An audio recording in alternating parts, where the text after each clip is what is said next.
ചൈനയിലെ ടിയാൻജിനിൽ നടന്ന പ്രധാനമന്ത്രി നരേന്ദ്രമോദിയും റഷ്യൻ പ്രസിഡന്റ് വ്ളാഡിമിർ പുടിനും തമ്മിലുള്ള കൂടിക്കാഴ്ച നാളിതുവരെ തുടർന്നു പോന്നിരുന്ന രാജ്യാന്തര നയതന്ത്ര ബന്ധങ്ങളുടെ പരമ്പരാഗത ശീലങ്ങളിൽ പുതിയൊരു ചിത്രം എഴുതി ചേർത്തിരുന്നു.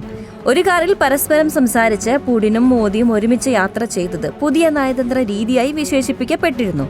ഷാങ്ഹായ് കോർപ്പറേഷന്റെ ഉച്ചകോടിക്കിടെയായിരുന്നു പുടിന്റെ ആഡംബര സെനറ്റ് കാറിൽ മോദി യാത്ര ചെയ്തത്.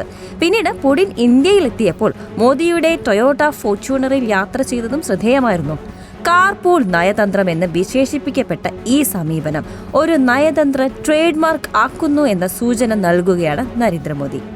ഇപ്പോൾ എത്യോപ്യയിലേക്കും ജോർദാനിലേക്കും മോദി നടത്തിയ സന്ദർശനങ്ങളിലും കാർ യാത്രകൾ ചർച്ചയാവുകയാണ്. ചുരുക്കി പറഞ്ഞാൽ മോദിയുടെ കാർപൂൾ നയതന്ത്രം കൂടുതൽ ചർച്ചകൾക്ക് വഴിവെച്ചിരിക്കുകയാണ് എന്ന് തന്നെ പറയാം. ത്രിരാഷ്ട്ര സന്ദർശനത്തിന്റെ ഭാഗമായി ജോർദാൻ, എത്യോപ്യ, ഒമാൻ എന്നീ രാജ്യങ്ങളാണ് മോദി സന്ദർശിക്കുന്നത്. ആഫ്രിക്കൻ രാജ്യമായ എത്യോപ്യയിലേക്കുള്ള ആദ്യ സന്ദർശനം നടത്തിയ മോദിയെ സ്വീകരിക്കാനായി പ്രധാനമന്ത്രി അബി അഹമ്മദ് അലി നേരിട്ടെത്തുകയായിരുന്നു. ശേഷം എത്യോപ്യൻ പ്രധാനമന്ത്രി സ്വന്തം കാറിൽ മോദിയെയും കൂട്ടി ഹോട്ടലിലേക്ക് പോവുകയായിരുന്നു. എത്യോപ്യയിൽ എത്തുന്നതിനു മുമ്പ് ജോർദാൻ കിരീടാവകാശി അൽ ഹുസൈൻ ബിൻ അബ്ദുള്ള രണ്ടാമനും പ്രധാനമന്ത്രി മോദിയെ തന്റെ സ്വന്തം കാറിലാണ് ഒപ്പം കൂട്ടിയത്. വിമാനത്താവളത്തിൽ എന്നെ സ്വാഗതം ചെയ്തുകൊണ്ട് പ്രധാനമന്ത്രി അബി അഹമ്മദ് അലി നടത്തിയ നടപടി ആദരിക്കപ്പെട്ടു. എത്യോപ്യയ്ക്ക് മഹത്തായ ചരിത്രവും ഊർജ്ജസ്വലമായ സംസ്കാരവുമുണ്ട്. ഇന്ത്യയും എത്യോപ്യയും തമ്മിൽ ആഴത്തിലുള്ള നാഗരിക ബന്ധങ്ങൾ ഇവിടെ പങ്കിടപ്പെടുകയാണ് എന്നായിരുന്നു എത്യോപ്യൻ നേതാവിന് നന്ദി അറിയിച്ച പ്രധാനമന്ത്രി മോദി തന്റെ സോഷ്യൽ മീഡിയ പ്ലാറ്റ്ഫോമിൽ കുറിച്ചത്.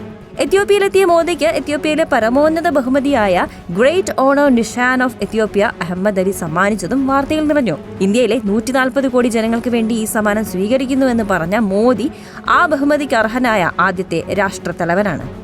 ജോർദാനിലെത്തിയ മോദിയെ പ്രോട്ടോകോൾ ഒന്നും നോക്കാതെയാണ് ജോർദാനിയൻ കിരീടാവകാശി അൽ ഹുസൈൻ ബിൻ അബ്ദുള്ള രണ്ടാമൻ സ്വീകരിക്കാനെത്തിയത്. ജോർദാനിലെ ഏറ്റവും വലിയ മ്യൂസിയം കാണിക്കാനായി അദ്ദേഹം മോദിയെ കൂട്ടിക്കൊണ്ടുപോയത് അദ്ദേഹത്തിന്റെ ഏറ്റവും പുതിയ BMW കാറിലുമായിരുന്നു.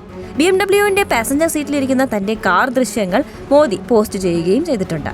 2014 അധികാരമേറ്റതിന് ശേഷം പ്രധാനമന്ത്രി മോദിയുടെ ജോർദാനിലേക്കുള്ള ആദ്യ സമ്പൂർണ്ണ സന്ദർശനമാണിത്. 37 വർഷത്തിനിടെ ഒരു ഇന്ത്യൻ പ്രധാനമന്ത്രി ജോർദാനിൽ നടത്തുന്ന ആദ്യ ഉഭയകക്ഷി യാത്ര കൂടിയാണിത്. നേരത്തെ 2014 പ്രധാനമന്ത്രി മോദിയുടെ US സന്ദർശന വേളയിൽ മാർട്ടിൻ ലൂഥർ കിങ് ജൂനിയർ സ്മാരകം സന്ദർശിക്കാനായി അന്നത്തെ US പ്രസിഡന്റ് ഒബാമ തന്റെ സ്ട്രെച്ച് ലിമോസിനിൽ പ്രധാനമന്ത്രി മോദിയെ ക്ഷണിച്ചിരുന്നു. അന്ന് അവർ 10-12 മിനിറ്റ് ആ കാറിൽ യാത്രയും ചെയ്തു. ഇതുകൂടാതെ അന്തരിച്ച ജാപ്പനീസ് പ്രധാനമന്ത്രി ഷിൻസോ ആബെയുമായി മികച്ച സുഹൃത്ത് ബന്ധം ഉണ്ടായിരുന്ന മോദി ഗുജറാത്തിലെ അഹമ്മദാബാദിൽ 8 കിലോമീറ്റർ ദൈർഘ്യമുള്ള റോഡ് ഷോയിൽ മാരുതി സുസുക്കി ജിപ്സിയിൽ ആബെയോടൊപ്പം യാത്ര നടത്തിയതും നാം കണ്ടു.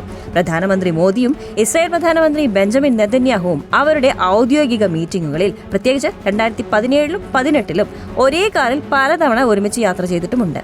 ഈ അടുത്തിടെ ഷാങ്ഹായ് സഹകരണ ഉച്ചകോടിയിൽ പങ്കെടുക്കാൻ ചൈനയിലെത്തിയ മോദി ചൈനയുടെ നേതാക്കളും തെരഞ്ഞെടുത്ത വിദേശ പ്രമുഖരും മാത്രം സഞ്ചരിക്കാറുള്ള ആഡംബര കാറായ ഹോങ്കി L5 ലിമോസിനിൽ യാത്ര ചെയ്തതും വാർത്തകളിൽ നിറഞ്ഞിരുന്നു.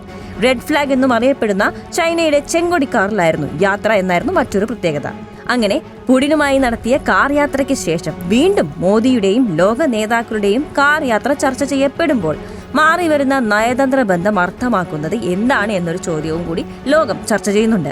ലോക നേതാക്കൾക്കിടയിൽ വിശ്വാസവും വ്യക്തിപരമായ ബന്ധവും ഊട്ടിയുറപ്പിക്കുന്നതിന്റെ സൂചനയായി ഈ കാർ ഡിപ്ലോമസിയെ വ്യാഖ്യാനിക്കാമെന്നും പറയപ്പെടുന്നുണ്ട്.